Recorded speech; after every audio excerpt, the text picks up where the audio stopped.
UP TET के अध्ययन के इस क्रम में आज हम साइकोलॉजी यानी बाल विकास की एक ऐसी क्लास करने वाले हैं जो आपको एग्जाम जब आप पास हो जाएंगे उसके बाद भी याद रहने वाली है।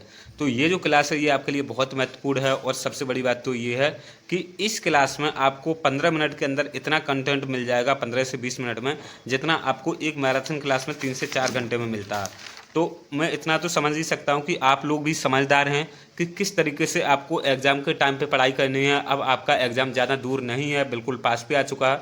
तो पढ़ाई करने का तरीका कुछ ऐसा अपनाओ जिसमें आपको जो चीज़ें आती हों वहीं पढ़ाई जाए और आपका टाइम वेस्ट ना हो। जैसा कि यहाँ पे बिल्कुल टू द पॉइंट हम बात करेंगे और बिल्कुल भी समय व्यर्थ नहीं करते हुए अपनी स्टडी को शुरू करते हैं। तो यहाँ पे ये मनोविज्ञान की पहली क्लास है और बता देते हैं आज से ठीक 25 दिन बाद आपके यूपी टेट का एग्ज़ाम लगा हुआ है। तो अगर आपको ये क्लास मतलब एग्ज़ाम से जस्ट एक दिन पहले भी मिल जाए तो आप इस क्लास को पूरा ज़रूर देखिए, क्योंकि यहाँ से अगर सब कुछ ठीक रहा तो 8 से 10 क्वेश्चन इसी तरीके से बन जाएंगे। चलिए हम क्लास को शुरू करते हैं। इस क्लास में हम क्या क्या जानेंगे, इसमें हम शिक्षा मनोविज्ञान को जानेंगे, व्यक्तित्व के प्रकार जानेंगे और शिक्षा जो आपकी बाल विकास है, बाल मनोविज्ञान है, उसकी उत्पत्ति किस तरीके से हुई, इन सब चीज़ों का अध्ययन करेंगे, वो भी एकदम डिटेल एनालिसिस करते हुए। तो यहाँ से शुरू करेंगे कि मनोविज्ञान को शताब्दियों पूर्व दर्शन शास्त्र की एक शाखा के रूप में माना जाता था। तो दर्शन शास्त्र जो है उसकी शाखा के रूप में मनोविज्ञान था। और साइकोलॉजी शब्द की उत्पत्ति लैटिन व ग्रीक के दो शब्दों साइकी और लोगस से मिलकर हुई है। अगर साइकोलॉजी शब्द की उत्पत्ति की बात पूछे तो ग्रीक भाषा का शब्द आता है, यूनानी भाषा का शब्द साइकी और लोगस यहाँ से हुई है। साइकी का अर्थ होता आत्मा, लिख देते हैं हम, साइकी का अर्थ होता आत्मा और लोगस का अर्थ होता अध्ययन। तो इस तरीके से साइकोलॉजी को जो परिभाषा निकल के आती है वो होती है आत्मा का अध्ययन। अब यहाँ पे हम कुछ मनोविज्ञान के जनक जान लेते हैं। और हाँ, अगर आपके पास इसको नोट करने का समय नहीं है तो आप हमारे ग्रुप में ऐड हो सकते हो, जहाँ पे आपको इसकी पीडीएफ भी मिल जाएगी जो कि पेड है। यहाँ पे हमने ये नंबर लिख रखा 8077335992। तो यहाँ पे अगर आप व्हाट्सअप मैसेज कर देते हैं तो हम इस ग्रुप में ऐड करेंगे, जहाँ पे ये सारी पीडीएफ इस क्लासेस की मिल जाएंगी। और हाँ, थोड़ा सा ये पेड है, इसके लिए थोड़ा सा चार्ज देना पड़ता है। कितना? मात्र 100 रुपीज़ इन सभी पीडीएफ के लिए कंप्लीट पीडीएफ आपको प्रोवाइड हो जाती हैं। मनोविज्ञान के जनक कौन है? अरस्तु। क्वेश्चन आ जाए, मनोविज्ञान के जनक कौन है? अरस्तु। और शिक्षा मनोविज्ञान के जनक कौन है? तो शिक्षा मनोविज्ञान के जनक थॉर्नडाइक हैं। कुछ लोग यहाँ मनोविज्ञान के जनक विलियम जेम्स को भी मानते हैं। अब हम आगे डिटेल में बात करेंगे, फिर आपको बताएंगे। शिक्षा मनोविज्ञान के जनक थॉर्नडाइक, इनका पूरा नाम, इन्हें E.L. थॉर्नडाइक भी बोलते हैं। प्रयोगात्मक मनोविज्ञान के जनक विलियम वुंट हैं, क्योंकि इन्होंने जर्मनी के लिप्जिग में 1879 में पहली प्रयोगशाला स्थापित करी थी, इसीलिए इन्हें प्रयोगात्मक मनोविज्ञान का जनक माना जाता है। जबकि आधुनिक मनोविज्ञान का जनक, इसे कुछ लोग विलियम जेम्स मानते हैं और कुछ विलियम वुंट मानते हैं। तो यहाँ पे हमारे हिसाब से विलियम जेम्स ज़्यादा सूटेबल है, और दोनों ऑप्शन एक ही क्वेश्चन में आ जाए ऐसा संभव मुझे नहीं दिखता। अमेरिकन मनोविज्ञान के जनक अगर पूछा जाएगा तो विलियम जेम्स हो जाएंगे, नो डाउट, इसमें कोई भी डाउट है ही नहीं। किशोर मनोविज्ञान के जनक आ जाएंगे तो स्टेनली हॉल हैं। ये इन्होंने किशोर अवस्था पे बहुत सारी रिसर्च भी की, बहुत सारी। और व्यक्तित्व मनोविज्ञान के जनक जीन पियाजे, ये इतना इंपॉर्टेंट नहीं है। व्यवहारवाद के जनक वाटसन, इंपॉर्टेंट है, याद कर लीजिए। मूल प्रवृत्तियों के जनक मैकडूगल है, इन्होंने 14 मूल प्रवृत्तियां बताई हैं। अब हम थोड़ा सा इतिहास यहाँ से देख लेते हैं, 4 लाइनें हैं, ज़्यादा नहीं है। 16वीं शताब्दी तक अरस्तु, प्लेटो, डेकार्टे आदि के द्वारा मनोविज्ञान को आत्मा का विज्ञान माना जाता था, परंतु आत्मा शब्द की स्पष्ट व्याख्या न होने के कारण 16वीं सदी में यह मत अमान्य हो गया। 16वीं सदी के अंत में यह मत अमान्य हो गया था। 17वीं शताब्दी में इटली मनोवैज्ञानिक थे पोम्पोनोजी, इनके द्वारा मन अथवा मस्तिष्क का विज्ञान माना गया और बाद में ये बतवी अमान्य हो गया। 19वीं सदी में विलियम वुंट, विलियम जेम्स और बाइब्स, और यहाँ पे जेम्स सली और हैं, एक और हैं, इसमें लिखना भूल गए होंगे, जेम्स सली के द्वारा मनोविज्ञान को चेतना का विज्ञान माना गया। क्या? चेतना का विज्ञान। 16वीं में आत्मा का है, 17वीं में मन मस्तिष्क का, 18वीं खाली है, 19 में चेतना का, जबकि 20वीं शताब्दी में व्यवहार का विज्ञान है। अभी हम सब लोग व्यवहार का विज्ञान पढ़ते भी हैं और आज तक यही मत प्रचलित है। और इसको मानने वाले वाटसन, वुडवर्थ, स्निकट, थॉर्नडाइक, स्किनर, हाँ, वाटसन, वुडवर्थ, स्किनर, थॉर्नडाइक आदि व्यवहारवाद के समर्थक हैं। तो यहाँ से आप इसका स्क्रीनशॉट ले लीजिए, बहुत ही इंपॉर्टेंट क्लास है। बाकी इन सब क्लासेस की पीडीएफ चाहिए जो इस चैनल पर क्लासेस कराई जा रही हैं तो आप हमारे ग्रुप में ज्वाइन हो सकते हो। बाकी ये जो आपकी स्टडी है बिल्कुल आप भरोसा कर सकते हो, यही चीज़ें पूछी जाती हैं। क्योंकि अगर मैं अपनी बात करूं तो मैंने कई बार टेट सीटेट के एग्जाम निकाले हुए हैं, जिसमें यूपी टेट में 116 का स्कोर है, इसके अलावा रीट में 127 का स्कोर है, सीटेट में 120 का स्कोर है। तो ये करीब 11 एग्जाम हमने क्वालिफाई किए हैं, उसके बेसिस पे हम पढ़ा रहे हैं। नोट्स ये हमारे सब रखे हैं, और अगर आपको नोट्स PDF फॉर्म में चाहिए तो आप मैसेज कर देना। अब यहाँ से कुछ महत्वपूर्ण परिभाषाएं देख लेते हैं हम। हाँ, ये क्लास बिल्कुल टू द पॉइंट है, आप इसको ऐसे ही देखते रहिए, ज़्यादा बड़ी नहीं होगी, छोटी सी क्लास है, 15 मिनट के आसपास की क्लास होने वाली है, और इसमें आपको बहुत कुछ दे देंगे। कुछ महत्वपूर्ण कथन देख लेते हैं। तुम मुझे कोई भी बालक दे दो, मैं उसे वैसा बना सकता हूँ जैसा मैं बनाना चाहता हूँ, या इसको ऐसे भी कह सकते हैं, तुम मुझे कोई भी बालक दे दो, मैं उसे वो बना दूंगा जो आप बताओगे। तो ये वाटसन कहते हैं, ये काफ़ी ज़्यादा इंपॉर्टेंट है, आ सकता है ये कथन। मनोविज्ञान ने सर्वप्रथम अपनी आत्मा का त्याग किया, फिर मन का त्याग किया, फिर चेतना का, और आज व्यवहार के विज्ञान के रूप में प्रचलित है। तो ये वुडवर्थ का कथन है, इंपॉर्टेंट है, इंपॉर्टेंट मार्क कर लेना। और ये तो आपको लर्न भी हो गया। पहले आत्मा त्यागी 16वीं शताब्दी में, फिर 17वीं में मन आया, फिर 19वीं में चेतना आया, जबकि 20वीं शताब्दी या 20वीं सदी में व्यवहार का विज्ञान आया। तो वही है, एक एक करके सीक्वेंस में लगाया, उसका त्याग कर दिया। इतना याद कर लो, ये वुडवर्थ ने कहा। 20वीं शताब्दी बच्चों की शताब्दी है, ये क्रो ने कहा, इंपॉर्टेंट है, ये भी पढ़ा होगा आपने। मनोविज्ञान व्यवहार का शुद्ध विज्ञान है, ये वाटसन का कहना है, ये भी काफ़ी ज़्यादा इंपॉर्टेंट है, इंपॉर्टेंट होगा, उस पर मैं लिख लूँगा। अब यहाँ से हम क्या पढ़ेंगे, व्यक्तित्व पढ़ेंगे, व्यक्तित्व यानी पर्सनैलिटी। यहाँ से क्वेश्चन आना यूपी टेट में कन्फर्म है, और 2 क्वेश्चन जरूर ही आएंगे, किसी से भी कभी आप प्रीवियस ईयर देख लेना उठा के, 1 से 2 क्वेश्चन जरूर मिलता है। तो क्लासिफिकेशन ऑफ पर्सनैलिटी यानी व्यक्तित्व का वर्गीकरण हम देख लेते हैं। पर्सनैलिटी शब्द जो है ये लैटिन भाषा के पर्सोना शब्द से मिलकर बना है, और ये जो पर्सोना शब्द है किसका है, लैटिन भाषा का, ठीक है। पर्सनैलिटी शब्द किस शब्द से बना, पर्सोना शब्द से। पुराने समय में बाह्य रूपरेखा अर्थात शरीर के आधार पर व्यक्तित्व को परिभाषित किया जाता था। मतलब व्यक्तित्व क्या, जैसा शरीर है, पर्सनैलिटी क्या, लंबा चौड़ा ऊंचा गोरा काला, ये पर्सनैलिटी के अंतर्गत आता था। परंतु आज परिभाषा बदल चुकी है। वर्तमान समय में बाह्य व आंतरिक गुणों दोनों के आधार पर व्यक्तित्व को परिभाषित किया जाता है। मतलब अगर बाहर से व्यक्ति देखने में बहुत अच्छा और अंदर से पढ़ा लिखा नहीं है, या बिल्कुल उसको कोई भी सभ्यता नहीं है, तो उसको हम अच्छा नहीं मानते। तो आज के समय में क्या है, पर्सनैलिटी का मतलब सिर्फ शरीर, रंग रूप, कदकाठी से ही नहीं रह गया, बल्कि उसके अंदर क्या गुण हैं, क्या टैलेंट है, इन सब चीज़ों को, बाह्य और आंतरिक दोनों चीज़ों को मिलाकर पर्सनैलिटी के बारे में हम व्याख्या करते हैं वर्तमान समय में। यहाँ पे 3 परिभाषाएं लिखी गई हैं पर्सनैलिटी की। देखो मनोविज्ञान में क्या है, जहाँ तक मैंने पढ़ा कि हर एक टॉपिक में 2-3 परिभाषाएं आएंगी ही आएंगी, बल्कि कुछ कुछ टॉपिक्स में तो ये परिभाषाएं 10-10, 15-15 तक हो जाती हैं।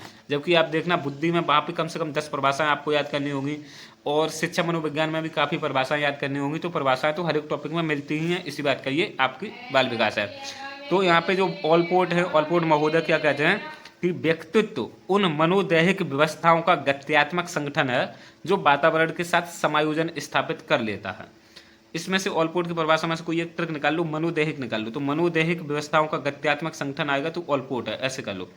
बाकी वैलेंटाइन क्या कहते हैं, वैलेंटाइन कहते हैं कि व्यक्तित्व जन्मजात व अर्जित प्रवृत्तियों का योग है। तो व्यक्तित्व क्या है, जन्मजात मतलब जो जन्म से मिली हुई हैं उसको पहले से, और अर्जित प्रवृत्तियां मतलब जो उसने वातावरण में रह के ग्रहण करी हैं, तो उनका योग क्या है, व्यक्तित्व। ये वैलेंटाइन कह रहे हैं। वुडवर्थ क्या कह रहे हैं, वुडवर्थ कहते हैं व्यक्तित्व व्यक्ति की संपूर्ण गुणात्मकता है। तो संपूर्ण गुणात्मकता आ जाए तो उसमें वुडवर्थ लगा देना आप। अब व्यक्तित्व का वर्गीकरण देख लेते हैं, यहाँ से इंपॉर्टेंट है, यहाँ से क्वेश्चन आता है और यही आएगा। तो क्रेसमर के अनुसार, क्रेसमर भी पढ़ते हैं कुछ लोग, इसे क्रेसमर भी पढ़ते हैं। तो क्रेसमर के अनुसार क्या है व्यक्तित्व का वर्गीकरण, इनका वर्गीकरण शारीरिक संरचना के आधार पर। इन्होंने व्यक्तित्व को किस तरीके से डिवाइड किया, शरीर के आधार पर, शारीरिक संरचना के आधार पर। तो देखो कुछ व्यक्ति स्थूलकाय होते हैं, मतलब गंठे टाइप होते हैं, लेकिन गोल मटोल हो जाते हैं वहीं पे, तो उनको इन्होंने नाट्य व्यक्ति की श्रेणी में रखा। मतलब ये नाट्य व्यक्ति होते हैं, तो इनको अंग्रेजी में नाम क्या दिया इन्होंने, पिकनिक, पिकनिक नाम दिया। जो नाटे होते हैं और गोल मटोल हो जाते हैं उनको पिकनिक कहते हैं। यही आएगा कि एथलेटिक पर्सन किसको कहा जाता है, तो यहाँ पे लिखा होगा सुडोलकाय, छिड़काय, मिश्रित या स्थूलकाय, तो ऐसे पूछा जाएगा। एस्थेनिक, ये 4 चीज़ें याद कर लेना। स्थूलकाय व्यक्ति को अंग्रेजी में पिकनिक कहते हैं, जबकि सुडोलकाय ये वही होते हैं एक तरीके से जिम वगैरह करते हैं, एकदम टाइट मसल्स होती हैं, तो ये खिलाड़ी प्रवृत्ति के लोग होते हैं। और सुडोलकाय को अंग्रेजी में क्या कहते हैं, ये क्रिस्मर एथलेटिक टाइप के, तो जो मतलब खिलाड़ी होंगे तो वो तो एथलेटिक्स होते ही हैं। तो ऐसे ये तो याद हो जाएगा, सुडोलकाय एथलेटिक। अब होते हैं कुछ व्यक्ति छिलकाय, मतलब दुबले पतले दुबले शरीर वाले, बिल्कुल ऐसे कि हवा में उड़ जाएं, तो इनको क्रिस्मर इंग्लिश में बोलते हैं एस्थेनिक। क्या बोलते हैं, एस्थेनिक। जबकि एक होते हैं मिश्रित, मतलब ना ज़्यादा गंठे, ना बहुत ज़्यादा मोटे, ना छीड़काय, ना पतले, तो ये मिश्रित होते हैं, इनको बोलते हैं डिस्प्लास्टिक। ये याद करो आप।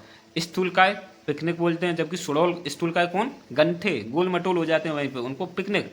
या इसको आप ट्रिक से कर ले, तो एक छोटा बच्चा वो छोटा तो है ही, उम्र लंबाई में छोटा, तो वो गोल मटोल हो गया बहुत ज़्यादा। कुछ बच्चे हो भी जाते हैं 8-9 साल के, बहुत ज़्यादा मोटे हो जाते हैं, गोल मटोल लगते हैं, तो वो पिकनिक पे जा रहे हैं, ऐसे कर लो। सुडौल का व्यक्ति एथलेटिक होते हैं, ये तो याद हो ही गया होगा। छीड़ का मतलब बहुत कमजोर व्यक्ति, ये एस्थेनिक है। एस्थेनिक से ऐसा नहीं लग रहा आपको एनीमिया टाइप आ रहा होगा कुछ फील, एनीमिया मतलब कमजोर व्यक्ति। मिश्रित मिले जुले, ये डिस्प्लास्टिक है। आगे बढ़ते हैं अब हम सेल्डन के अनुसार व्यक्तित्व का वर्गीकरण देख लेते हैं। सेल्डन क्या कहते हैं, इन्होंने भी शारीरिक संरचना के आधार पर ही व्यक्तित्व का वर्गीकरण किया। इन्होंने 3 प्रकार का बताया, एक गोलाकार प्रकार बताया, एक आयताकार मतलब गोल टाइप के व्यक्ति, आयत टाइप के व्यक्ति, और एक लंबाकार मतलब लंबे टाइप के व्यक्ति। तो गोलाकार को ये एंडोमार्फिक कहते हैं और आयताकार को मेसोमार्फिक कहते हैं और लंबेकार व्यक्ति को एंटोमार्फिक कहते हैं। ये एंडो है, ये एंटो है, इतना अंतर है बस। तो मैं उम्मीद करता हूँ आपको बहुत अच्छे से समझ में आया होगा और आप इस वीडियो को एंजॉय कर रहे होंगे। ऐसा नहीं है कि आप बहुत ज़्यादा लोड लेते हुए पढ़ रहे। आपके 25 दिन के आसपास का आज वीडियो बना रहे तब से समय, और 1 दिन पहले भी वीडियो मिलता है तो जरूर देखना, पूरा देखना। जो गोलाकार व्यक्ति होते हैं उनको एंडोमार्फिक कहते हैं, आयताकार को मेसोमार्फिक और लंबाकार को एंटोमार्फिक। याद कर लेना, चाहो तो स्क्रीनशॉट ले लेना। और अगर इन सभी क्लासेस की कंप्लीट PDF आपको फ़ोन पे चाहिए जो डाउनलोड हो जाए, उनके लिए आप मैसेज कर देना। ये नंबर है 80 77 33 59 92। बस अब देखते हैं युंग का वर्गीकरण। कुछ युंग बोलते हैं, कुछ लोग उनको जुंग भी बोलते हैं। तो इनका वर्गीकरण बहुत फेमस है और यहाँ से क्वेश्चन पूछा भी जाता है, कई बार पूछा जा चुका। तो यह सर्वाधिक प्रचलित वर्गीकरण है। इन्होंने मनोवैज्ञानिक आधार पर व्यक्तित्व का वर्गीकरण किया। इन्होंने शरीर के आधार पर नहीं किया बल्कि मनोवैज्ञानिक आधार पर किया। तो इनके अनुसार व्यक्तित्व 3 प्रकार के होते हैं, अंतर्मुखी, बहिर्मुखी और उभयमुखी। अंतर्मुखी व्यक्ति कैसे होते हैं, एकांत प्रिय होते हैं, कम बोलते हैं, जिन्हें ज़्यादा किसी से घिलना मिलना पसंद नहीं होता, मेलजोल। ऐसे लोग कहीं भी समारोह वगैरह हो जहाँ पे भीड़ भाड़ हो वहाँ पर जाने से बचते हैं। कोई रिश्तेदार आ जाए तो उनसे कटते रहते हैं, मतलब एक तरफ बैठेंगे। तो ये अंतर्मुखी व्यक्ति होते हैं। इन्हें एकांत प्रिय होता है, मतलब एकांत में बैठते हैं खाली, और कम बोलने वाले होते हैं ये। अब देखते हैं बहिर्मुखी व्यक्ति।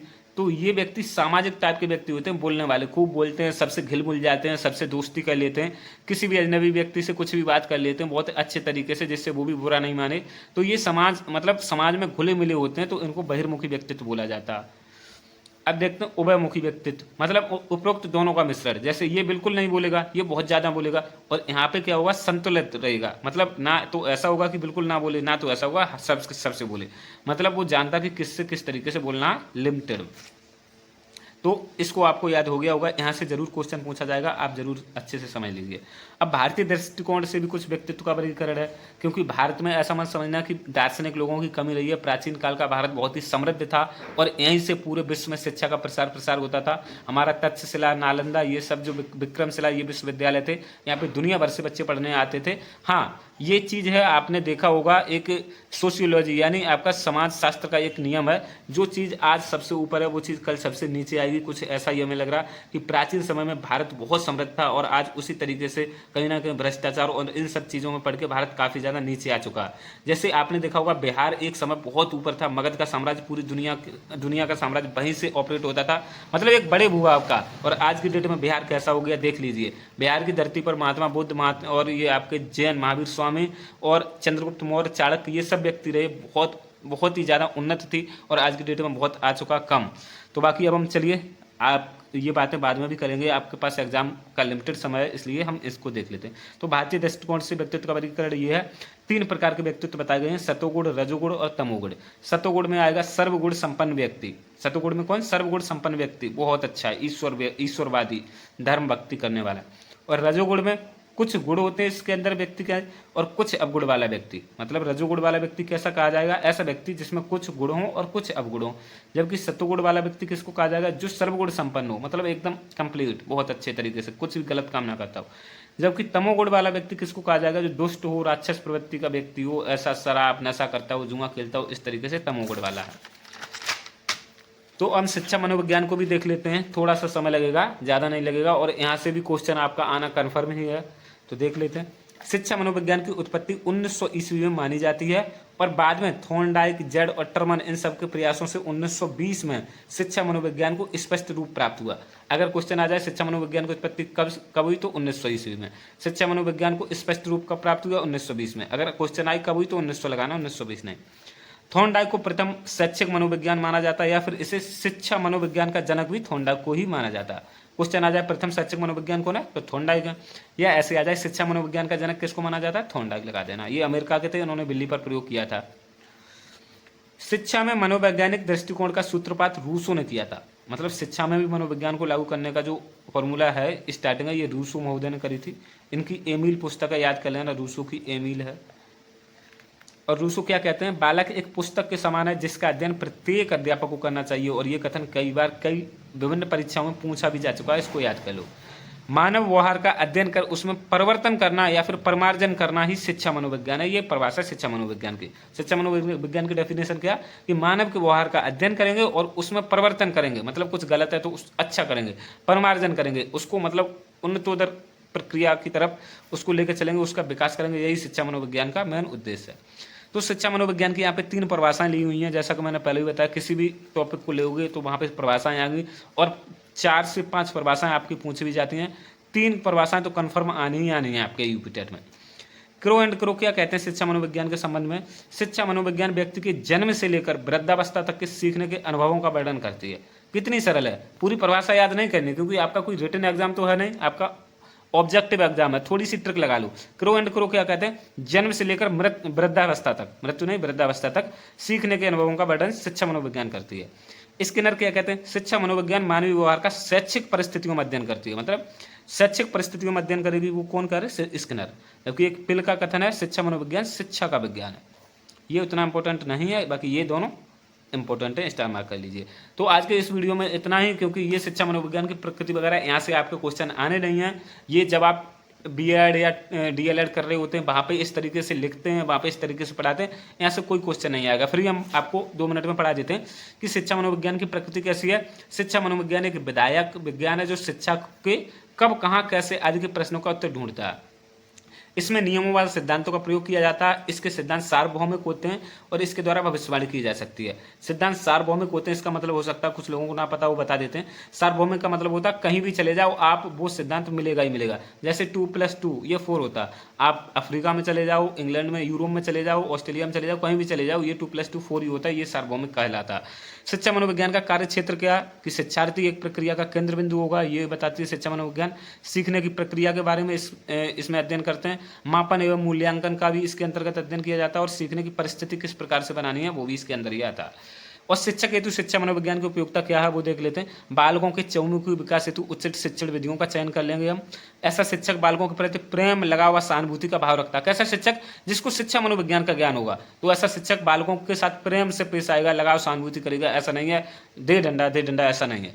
बालकों के व्यवहार का अध्ययन कर उसमें परमार्जन कर सकता है। अगर शिक्षा मनोविज्ञान शिक्षक को आता है तो उसमें व्यवहार का अध्ययन करके उनके व्यवहार में परमार्जन कर सकता है शिक्षक। बाकी व्यक्तिगत विभिन्नता के अनुसार शिक्षण कार्य करेगा शिक्षक। ये सब चीज़ें शिक्षा मनोविज्ञान में ही सिखाई जाती हैं।